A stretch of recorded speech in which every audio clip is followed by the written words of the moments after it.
Fala, meus amigos, falar dos clubes pernambucanos do próximo final de semana. Fim de semana bem movimentado e cada vez mais chegando à reta final das competições dos nossos clubes. Vamos começar falando de Náutico e Retrô. O Náutico teve uma notícia péssima, na minha opinião, que foi a punição que Paulo Sérgio tomou de 2 jogos. Ele já cumpriu a automática e agora precisa cumprir contra o Retrô. Na minha opinião, uma perda muito grande. Nos jogos dentro de casa, que as equipes vêm jogar muito fechadinhas, o Náutico tem tido muita dificuldade. E Paulo Sérgio, normalmente, é aquele jogador que precisa de 1, 2 chances para fazer um gol. Então, você ter um jogador dessa qualidade fora de um jogo importante contra o Retrô, eu acho que o Náutico perde muito. Quem deve substituir Paulo Sérgio? Provavelmente Bruno Mezenga, e aí é uma outra característica. Acredito que até para uma equipe que vai se defender, é mais fácil com um jogador de referência do que um jogador de movimentação como Paulo Sérgio. Porém, a fase do Náutico é espetacular.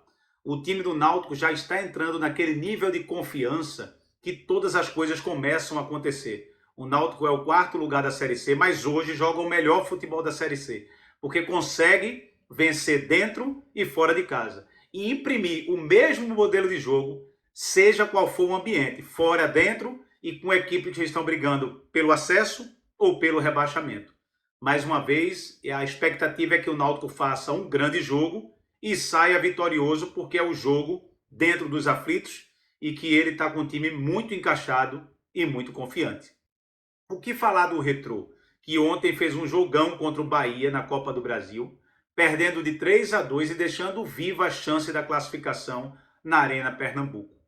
Interessante a gente olhar para a história do Retrô. O Retrô na Copa do Brasil eliminou o Atlético Goianiense, que é Série B do Brasileiro e até pouco tempo estava na Série A.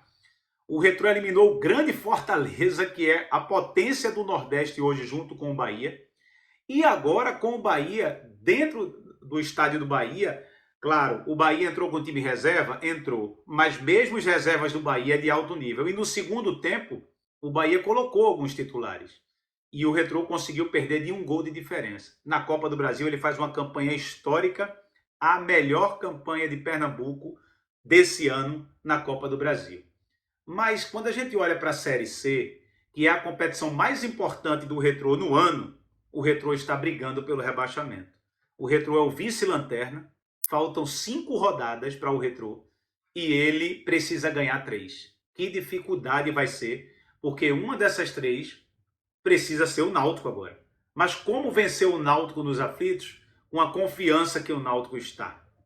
O Retrô precisa fazer mais do que vem fazendo. Acredito que das 14 partidas que o Retrô fez, em 9 o Retrô não fez gol. E agora não vai ter mais como se apoiar nesse retrospecto ruim. O Retrô vai precisar de gol e vai precisar jogar ofensivamente para vencer o Náutico nos aflitos. Porque, caso contrário, faltará 4 partidas e ele dependendo de 3 vitórias. E aí vai ficando cada vez mais difícil. O Retrô na reta final vai ter 3 confrontos diretos pelo rebaixamento. Maringá, ABC e Confiança. ABC em casa e Maringá e Confiança fora de casa. É uma tarefa muito difícil. Ninguém imaginava que o Retrô ia estar passando por isso, mas aconteceu. É futebol. O Retrô precisa fazer de tudo para permanecer na Série C, porque a Série D é um inferno e sair dela é muito difícil. É melhor permanecer. Para isso, precisa começar a vencer agora contra o Náutico. Vamos falar um pouquinho agora de Série D do Campeonato Brasileiro. Central de Caruaru. O Central vai enfrentar o Lagarto. Eu estava vendo a campanha do Lagarto aqui e é interessante como o Lagarto é uma equipe que ou vence ou perde. Ele empata pouco. Ele tem 7 vitórias e 5 derrotas, apenas 2 empates. O que é que isso mostra pra gente? É que o Lagarto, ele joga mais aberto. Ele não joga apenas para o resultado. Então, o Central pode se aproveitar disso, porque o Central nos jogos fora de casa é muito equilibrado.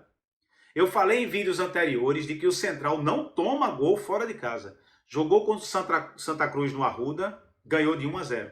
Jogou contra o América de Natal em Natal, empatou 0-0 e empatou 0-0 com o Ferroviário do Ceará, as 3 equipes que passaram junto com o Central de fase. Então, os jogos mais difíceis, o Central não tomou gol.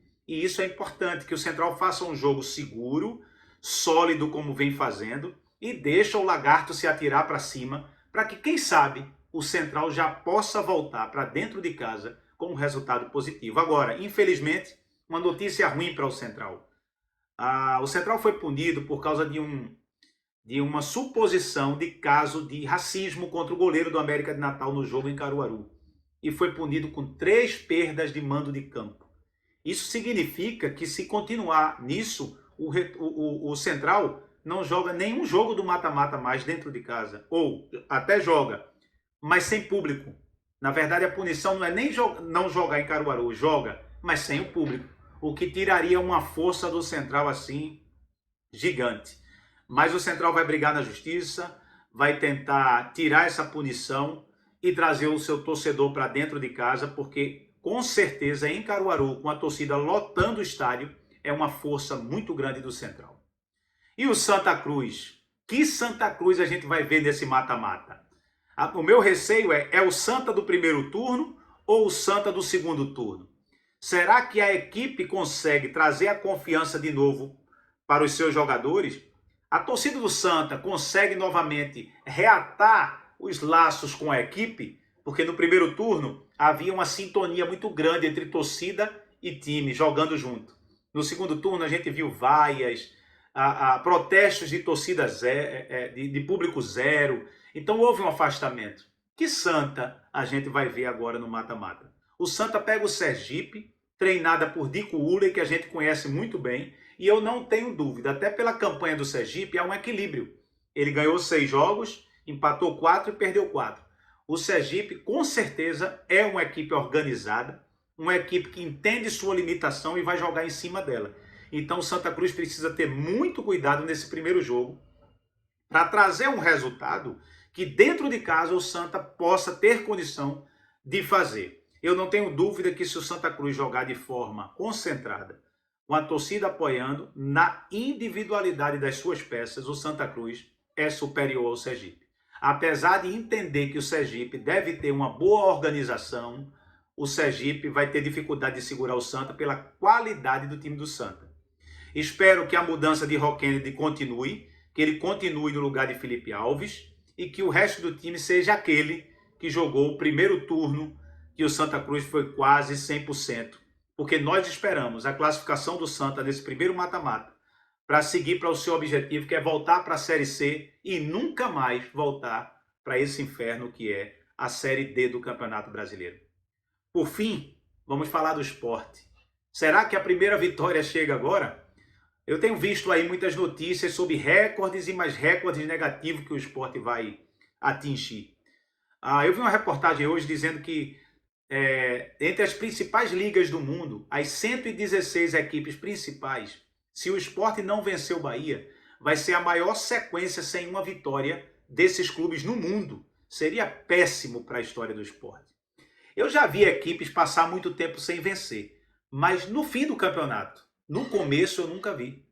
Cria uma situação de que, apesar de faltar 23 rodadas, parece que o time está rebaixado. É um negócio assim que eu nunca tinha visto na minha vida. Você acreditar que o time já está rebaixado, ainda faltando 23 rodadas para acabar o campeonato. Isso é péssimo.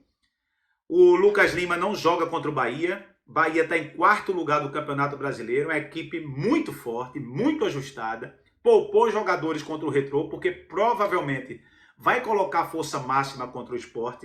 E eu acredito que Daniel Paulista, repetindo o time que ele colocou na linha de frente, com Derek Lacerda, Barleta e Mateuzinho, ele consegue ter uma primeira linha de marcação mais rápida, que consegue pressionar mais rápido, que consegue puxar contra-ataque mais rápido. É bem diferente daquele cenário que tinha Paciência e Lucas Lima jogando na beirada. Eram 2 jogadores de características mais lentas, que não permitia o Sport pressionar alto em alguns momentos e também, ao recuperar a bola, tinha pouca velocidade, sendo refém apenas de Barleta.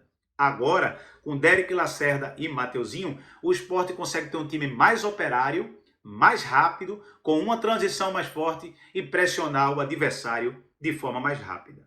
Na minha opinião, o Sport não pode protelar muito essa primeira vitória. A primeira vitória precisa sair agora contra o Bahia, para que haja o mínimo de esperança. Porque quanto mais demora a vitória a sair, a confiança não volta e o esporte vai caminhando para fazer uma campanha que nunca mais ninguém vai querer lembrar do que aconteceu esse ano. Simplesmente desastrosa. E a gente não torce por isso, torce que o esporte possa vir a primeira vitória. E precisa do torcedor. O torcedor tem que ajudar nesse momento e continuar apoiando. Se for para vaiar, vaia no final do jogo. Mas durante a partida é incentivo.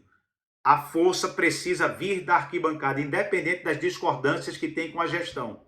A função da torcida é torcer, é dar apoio e no final, se o resultado não vir, vaiar, tá?